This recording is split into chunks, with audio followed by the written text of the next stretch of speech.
গেল, এটা তো একটা ভালো ব্যাপার হলো ভালো না। ব্যাপার না। এবং মুখের মতো জায়গায় যদি হয়তো কসমেটিক একটা অনেক সেনসিটিভ, ভেরি সেনসিটিভ, ধরেন গর্ত হয়ে গেল, দাগ পড়ে গেল, তো এগুলা তো আসলে খুবই খারাপ দেখা যায়, তার পার্সোনালিটি তো একটা ইফেক্ট করে। ব্যাড ইফেক্ট আর ফেলে। একটা লম্বা সময় ধরে যদি এটা চলতে থাকে তখন তার নিজের কাছেই ভালো লাগে না।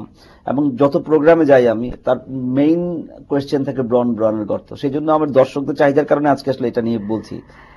তাহলে আমরা যে ব্রণের যেটা আপনি বললেন অলরেডি চিকিৎসা কিছু বললেন যে সেবাম আমরা কন্ট্রোল করতে পারি বা কিছু একটা দিয়ে, কিন্তু ব্রণের যদি গর্ত হয়ে যায় যেটা কমপ্লিকেশন। আমি আসছি পরে, কিন্তু আমি একটু এ প্রসঙ্গে বলে দিতে চাই, সেটা হচ্ছে ব্রণের অনেক ধরনের চিকিৎসা আছে, শুধু ওষুধ দিয়েও কন্ট্রোল করা যাচ্ছে, লম্বা দীর্ঘমেয়াদী। হ্যাঁ, কারণ আমরা তো আসলে যদি হরমোন কন্ট্রোল করতে যাই, সেটা অন্যান্য অনেক ধরনের প্রবলেম সৃষ্টি করতে পারে। আমরা সেই লাইনে যেতে চাই না। হরমোনকে কোনো হরমোনকে হরমোনের জায়গায় থাকতে দিতে চাই, নর্মাল ফ্লো যা হবে। আমরা চেষ্টা করব যে যাতে ব্রণের কারণে কোনো গর্ত বা কোনো ধরনের কমপ্লিকেশনস তৈরি না, দাগ বা গর্ত না হয়। মুখটা স্কিন সেন্সিটিভ এরিয়া, মিরর, প্রত্যেকের জন্য মিরর হচ্ছে মুখটা ক্লিন আছে কিনা, মুখটা স্মুথ আছে কিনা, ইভেননেসটা ঠিক আছে কিনা। সবাই চায় এটা একটা সুন্দর সফট একটা ভালো স্কিন করার জন্য। তো আমরা যে পরামর্শগুলো দিয়ে থাকি, আমরা কম্বিনেশন ট্রিটমেন্ট, ব্রণের কোনো সিঙ্গেল মনোথেরাপি নাই যে একটা সিঙ্গেল ট্রিটমেন্ট দিয়ে ব্রণ ভালো হয়ে যাবে বা ব্রণের প্রিভেনশন করবে, না, উই ডোন্ট বিলিভ ইট।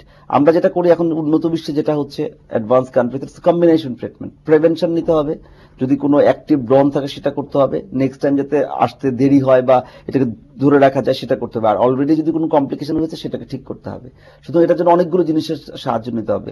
আমরা একটা করে স্যার শুনে ফেলি যে কিভাবে প্রথমে তাহলে প্রতিরোধটা কিভাবে করতে হয়। যেমন প্রথম কথা, আমরা স্কিন কোয়ালিটি অনুযায়ী স্কিনের মানে ব্রণের 1 নম্বর শত্রু আমি বলি রোদ আর ক্লিননেস। তো রোদকে যদি প্রিভেন্ট করতে হয় তাহলে আপনি অ্যাকনি ফ্রেন্ডলি একটা সানব্লক ইউজ করতে হবে। এখন সানব্লক নিয়ে আমি প্রতি অনুষ্ঠানেই বলি যে সানব্লকটা ইউজ করাটা একদম রেশনাল হয়েছে, সবাই সানব্লক ব্যবহার করছে, বুঝতে পারছে না সানব্লকটা কিরকম।